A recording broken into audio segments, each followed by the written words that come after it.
اللہ کی راہ میں ایک صحت مند جانور قربان کرنے کی عبادت صرف مسلمانوں میں ہی نہیں بلکہ دنیا کے دوسرے بڑے مذاہب اور یہودی بھی یہ فریضہ صدیوں سے سر انجام دیتے چلے آ رہے ہیں۔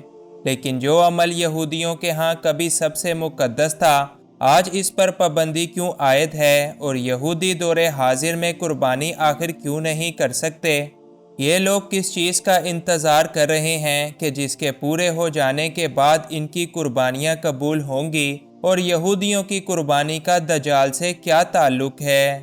آج کی اس ویڈیو میں ہم یہودی قربانیوں کے عجیب و غریب طریقے اور ان کی قربانیوں کی قسموں کے بارے میں ڈسکس کریں گے۔ انفویو کی نئی ویڈیو میں ایک بار پھر سے خوش آمدید۔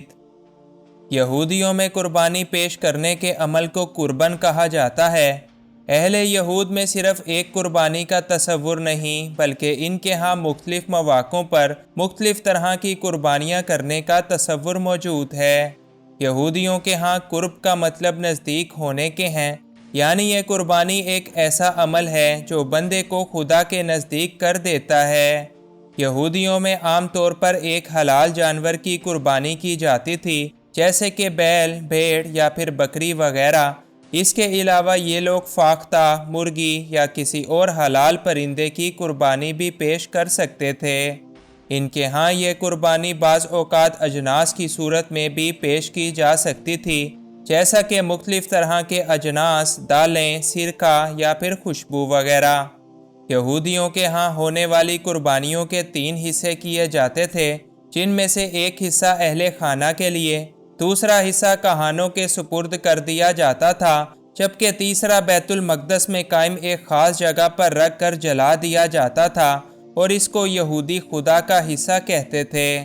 جبکہ یہودیوں کے ہاں بعض قربانیوں میں سارے کا سارا جانور ہی خدا کے لیے وقف کر دیا جاتا تھا، اور ایسے جانوروں کو کبش الفدا کہا جاتا تھا۔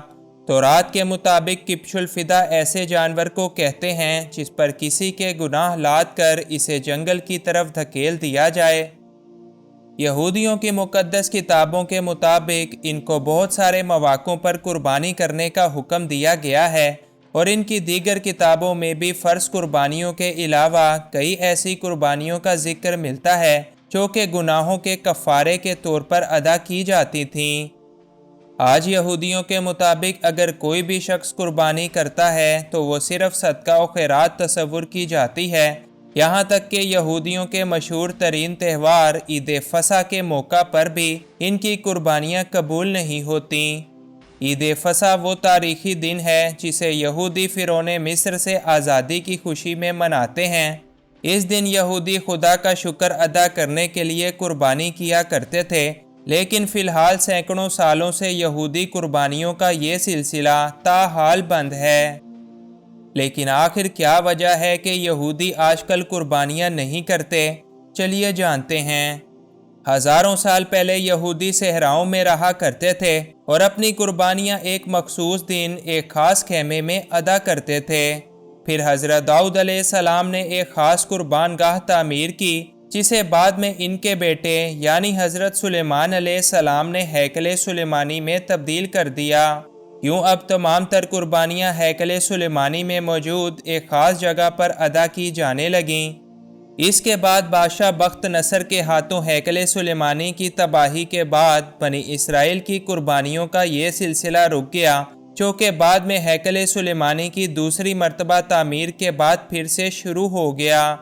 اس کے بعد رومی جنرل ٹائٹس نے سن 70 عیسوی میں ایک مرتبہ پھر سے ہیکل سلیمانی کو منہدم کر دیا، اور یوں یہودیوں کی قربانیوں کا سلسلہ ایک بار پھر سے رک گیا۔ چونکہ یہودی قوانین کے مطابق قربانی کی رسم صرف ہیکل سلیمانی کے اندر ہی ادا کی جا سکتی ہے، لہٰذا یہودیوں کا کہنا ہے کہ یروشلم میں جب تک تیسری مرتبہ ہیکل سلیمانی کی تعمیر نہیں ہو جاتی، تب تک قربانیوں کا یہ سلسلہ ایسے ہی رکا رہے گا۔ البتہ موجودہ دور میں یہودی صدقہ و خیرات کے لیے تو یہ فریضہ ضرور سر انجام دیتے ہیں، مگر قربانیاں تاحال ان کے مذہب میں نہیں ہو سکتیں۔ آج دنیا بھر کے یہودیوں کا یہ عقیدہ ہے کہ جلد ہی ان کے مسیحا کا ظہور ہوگا، جو کہ ایک بار پھر سے یروشلم میں ہیکل سلیمانی کو تعمیر کرے گا اور اس قربانی کی رسم کو بھی پھر سے بحال کر دے گا۔ یہودیوں کے اسی مسیحا کو اسلامی روایات کے مطابق دجال کا نام دیا جاتا ہے۔ البتہ آج آپ کو انٹرنیٹ پر کئی ایسی ویڈیوز بھی دیکھنے کو ملیں گی جن میں یہودی قربانیاں کر رہے ہوتے ہیں۔ دراصل یہ یہودی سامری اور دوسرے چھوٹے فرقوں سے تعلق رکھتے ہیں جو کہ قربانیاں کر لیتے ہیں، لیکن یہودیوں کے مرکزی اور بڑے بڑے فرقوں میں قربانی کی یہ رسم تاحال موقوف ہے۔ اگر آپ یہودیوں کی مزید تاریخ اور ہیکل سلیمانی کی تباہی کے بارے میں مزید جاننا چاہتے ہیں تو سکرین پر آ رہی ہماری یہ ویڈیوز دیکھ سکتے ہیں۔ Thanks for watching this video. اللہ حافظ۔